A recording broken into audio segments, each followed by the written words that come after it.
আজ সকাল থেকে বৈরী আবহাওয়া, যাকে বলে অনেক পরিমাণ বাতাস হচ্ছে, আজ আসলে পরিবেশটাকে আরো সুন্দর করে তুলেছে।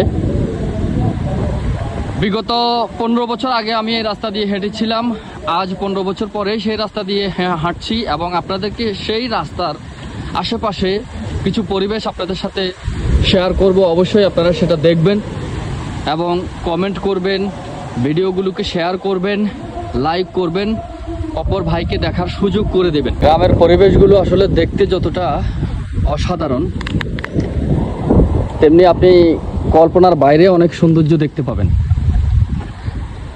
এই যে গ্রামের আঁকাবাঁকা পথগুলো, দুপাশে সবুজ ঘাস, রাস্তার দুধারে সুন্দর সুন্দর বৃক্ষ সবুজ, যেটা রাস্তাগুলোকে বা এই গ্রামের পরিবেশগুলোকে আরও অনেকটা সুন্দর করে তুলেছে। আসলে এই সুন্দর পরিবেশগুলোকে আমরা যতটা কাছে থেকে দেখি, আপনারা হয়তো ততটা কাছে থেকে দেখেন না। তো আমাদের কাছে আসলে খুব ভালোই লাগে, যারা আসলে গ্রামের পরিবেশে বড় হয়েছে। গ্রামের পরিবেশটাই আসলে সবার কাছে অনেকটা প্রিয়, আমাদের কাছেও ঠিক তেমনি। আমরা এখন যারা শহরে বসবাস করি বা শহরে থাকি, বিদেশ করি, আসলে এরকম গ্রামের পরিবেশগুলো আমরা খুঁজে পাই না, আমরা খুব মিস করি। হেঁটে যাচ্ছি এই রাস্তায়, তো আশেপাশে আসলে দেখছেন অনেকটাই বাতাস বইছে, যে বাতাসে আসলে পরিবেশটাকে আরো অনেক সুন্দর করে তুলেছে। দেখুন অনেক সুন্দর বাতাস বইছে, গ্রামের পুরো গ্রামের একটা পরিবেশ সকালের এই সময়টাতে যথেষ্ট পরিমাণ ভালো লাগছে। আসলে গ্রামের পরিবেশগুলোকে কোনো সৌন্দর্যের সাথে মেলানো সম্ভব নয়। আমরা গ্রামে বসবাস করি, সবসময় গ্রামকে বেশি ভালোবাসি এবং আমরা যেখানে থাকি, যে অবস্থায় থাকি, সবসময় আমাদের গ্রামকেই আসলে আমরা মিস করি। তো আমরা চাই আসলে সবাই যদি একটা সুন্দর সমাজ ব্যবস্থা গড়ে তোলার ক্ষেত্রে অগ্রণী ভূমিকা পালন করি, তবে সেটা আমাদের জাতির জন্য এবং সমাজের জন্য অনেকটা ভালো হবে। দেখুন এই যে রাস্তাটা দিয়ে আমি হাঁটছি, এই রাস্তার দুপাশেই কিন্তু অনেক মানুষ বসবাস করে, ঘর বাড়ি আছে, কিন্তু আসলে এই রাস্তাগুলো বিগত 20 বছর থেকে 25 বছর পর্যন্ত এভাবে কাদাযুক্ত অবস্থায় পড়ে আছে। রাস্তাগুলো দেখি কোনো যেই সরকারি ক্ষমতায় আসুক, কেউই এই রাস্তাগুলোর দিকে ভালোভাবে তাকাচ্ছে না। এই যে ঘনবসতিপূর্ণ রাস্তার দুপাশে মানুষ বসবাস করে, আপনারা একটা জিনিস মনে করেন, এই রাস্তার আশেপাশের যদি কোনো ব্যক্তি বা কোনো মানুষ স্বাভাবিকভাবে অসুস্থ হয়, তাহলে আপনি তাকে ডক্টরের কাছে নিয়ে যেতে গেলে, ডাক্তারি চিকিৎসা সেবা পেতে গেলে আপনাকে কতটুকু লাঞ্ছনা সহ্য করে যেতে হবে, সেটা আপনি কি অনুধাবন করছেন? অবশ্যই সেটা কমেন্টে জানাবেন। আমরা চাই এই গ্রামের পরিবেশগুলো আরও অনেক সুন্দর হোক। এই রাস্তা সে সময় আসলে এত বাড়ি ছিল না, এত বাড়ি সে সময় ছিল না, খুবই অল্প সংখ্যক বাড়ি ছিল। এখন বাড়ি ঘরদুয়ার বেড়েছে অনেক আশেপাশেই।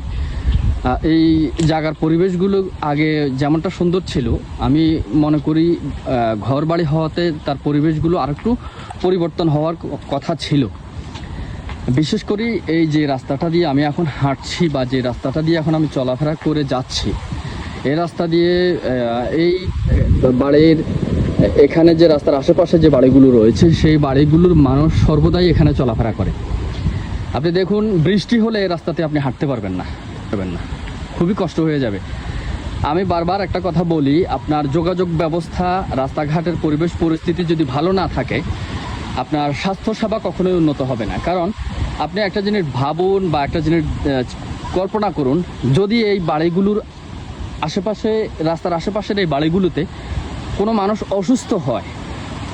অসুস্থ হয়, তাহলে আপনি তাকে কিভাবে চিকিৎসা সেবা দিবেন বা তাকে কিভাবে চিকিৎসা দেওয়ার জন্য আপনি নিয়ে যাবেন? আপনি একটা জিনিস ভাবুন বা একটা বিষয় আপনি একটু কল্পনা করুন। আসলে মানে আমরা কোথায় আছি এখনও?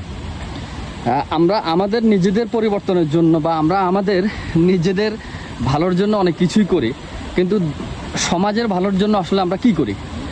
সমাজের 10 জন যে কাজগুলোতে আসলে উপকৃত হবে, সেটা আমরা করতে পারি না। আমরা সবাই মানে এককভাবে যতটুকু চেষ্টা করি নিজের ভালোর জন্য, নিজের সৌন্দর্যের জন্য আসলে আমরা চেষ্টা করি, কিন্তু এই চেষ্টাটাকে সম্মিলিত করার দরকার ছিল। সম্মিলিত হয় নাই বিদায় আসলে আমাদের এই জায়গাগুলোতে বা এই বিষয়গুলোতে অনেক বড় ধরনের একটা গ্যাপ তৈরি হয়েছে। তো এই গ্যাপগুলো আসলে আমাদের প্রজন্মের জন্য সেটা অবশ্যই ভালো না, কারণ আপনার গ্যাপ তৈরি করা যাবে না সমাজে, কখনোই গ্যাপ তৈরি করে সমাজে প্রতিষ্ঠিত হওয়া যায় না। আর এই যে বাড়িটা দেখছেন আমার পেছনে, যে বাড়িটা আছে, এই বাড়িটা কিন্তু ছিল না, নতুন করে সে বাড়িটা তৈরি হয়েছে। আর এখানে যে আমার এই রাস্তার এই পাশে যে বিস্তীর্ণ দূরে যে বাড়িঘর দুয়ারগুলো দেখছেন, এগুলো আগেও ছিল, এখনও সেই অবস্থায় আছে, শুধু এই বাড়িগুলোই হয়েছে। তো একটি কথায় আসলে যে পরিবেশটাকে সুন্দর করতে হলে তো অবশ্যই আমরা কন্টিনিউ এই ভিডিওগুলো দেখতে থাকবো, এবং গ্রামের পরিবেশগুলো আমরা সবসময় সৌন্দর্যগুলো আমরা সবসময় উপভোগ করব। অবশ্যই দেখছেন এই যে এখানে আমরা আসলে গ্রামে বসবাস করি, গ্রামের সৌন্দর্যগুলোই আমাদের কাছে সবসময় বেশি প্রাধান্য পায়। আমরা দেখি গ্রামের পরিবেশের মতো আসলে পৃথিবীর কোথাও সবুজ অরণ্যের পরিবেশ আর কোথাও আপনি পাবেন না। একমাত্র গ্রামে আসলেই আপনি সেই পরিবেশটাকে খুঁজে পাবেন এবং সেই ভালো লাগাটাকে আপনি খুঁজে পাবেন।